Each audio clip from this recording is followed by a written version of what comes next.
brought us all together. Lord, we gather in your name as children of a sovereign God. Forever we proclaim, to God be all glory. Well, good evening. How you doing? It is Saturday, April the 12th, 2025. Welcome to episode 288 of The Thinking Theologian as we continue our journey through the scriptures.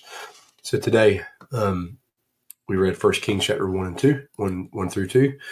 And the title of today is Your Character Matters. The focal scriptures in 1 Kings 1:52.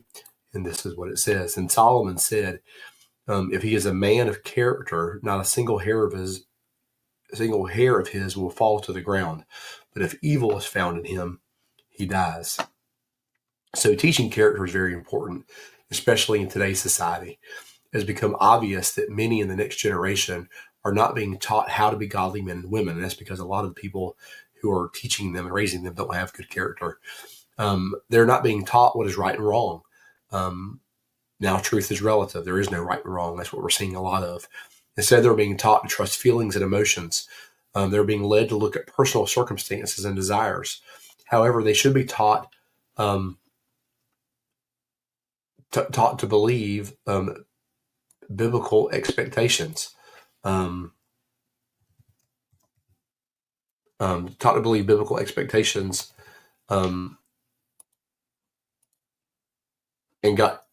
godly character. Sorry. Still not feeling good. Still trying to get everything there. I'll get my thoughts together. Believe biblical expectations and godly character. In today's reading, we see Solomon make a very powerful statement about his brother. He said, if he is a man of character, he will not die.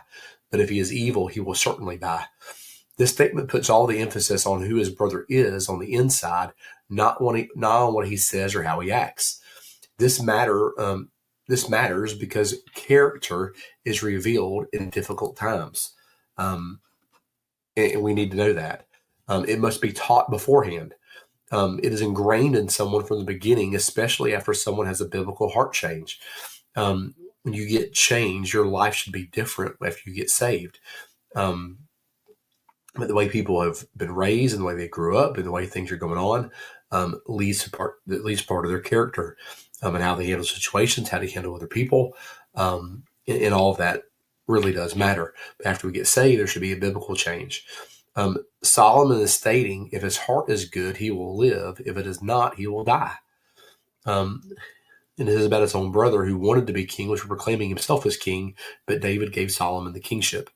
So teaching character to our children, youth, and new believers in the Christian faith is very important. It's something that we must do. We must teach character because some people don't have good models of character, what good character looks like. It must be done daily and it must be done biblically. To do that, we must define biblical character.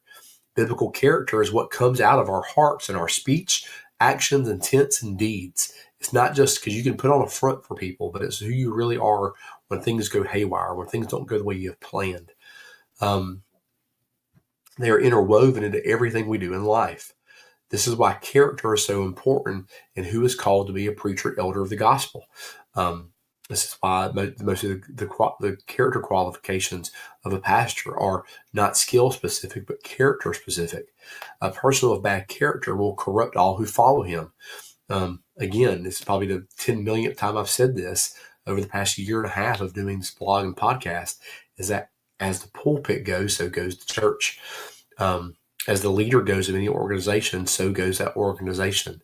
It will reflect the attitude and the demeanor of that place. Now, sometimes there are outliers to that.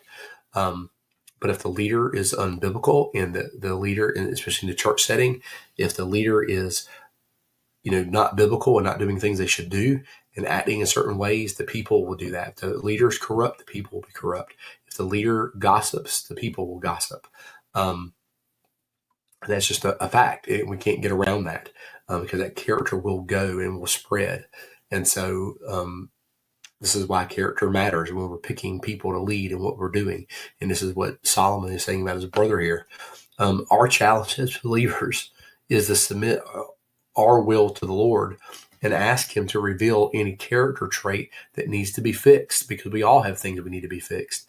So if you struggle with what you speak, submit it to the Lord. If you struggle with your actions, submit. Submit it to the Lord. We need to submit everything we do to the Lord, because that's what matters, and that's what's going to change us, is when we acknowledge we need help. I know I'm making this sound simple when in reality it's difficult. We may know we have character issues or character flaws and things we need to work on. It's easy to say we have those things, but it's a lot harder to get them fixed, because to fix those things, we have to admit that there's something broken inside of us and something that needs to be corrected. And a lot of us don't like to admit that. And so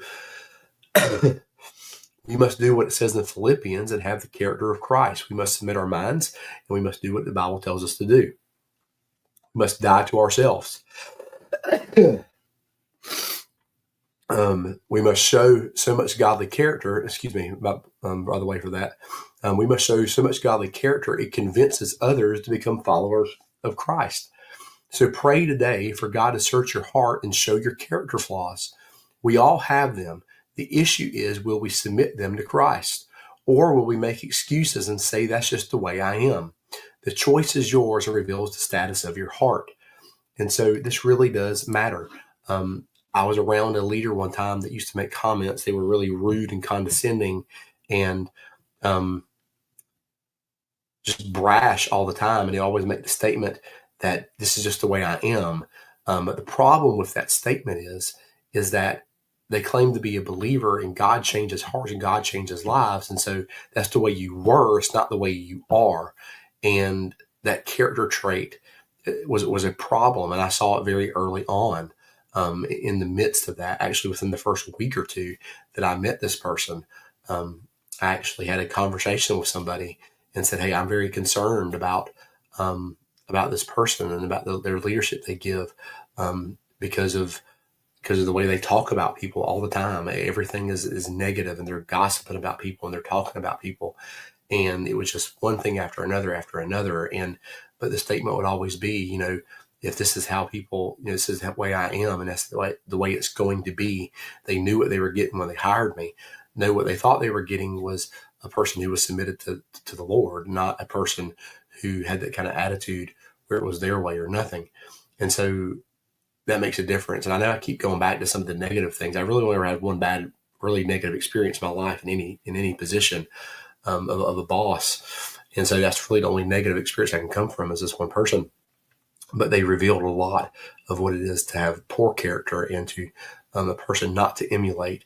But yet they have, they act one way behind closed doors, another way publicly, to gain support, which shows another bad character. It's a bad character flaw, and it's something that's got to be addressed. And so understand that God will deal with the people who act this way and what's going on. So our character matters, because people watch what we do and how we live and how we go about things. So thank you for being with us today. Tomorrow will be in 1 Kings 3-5. Have a good day, and I will see you.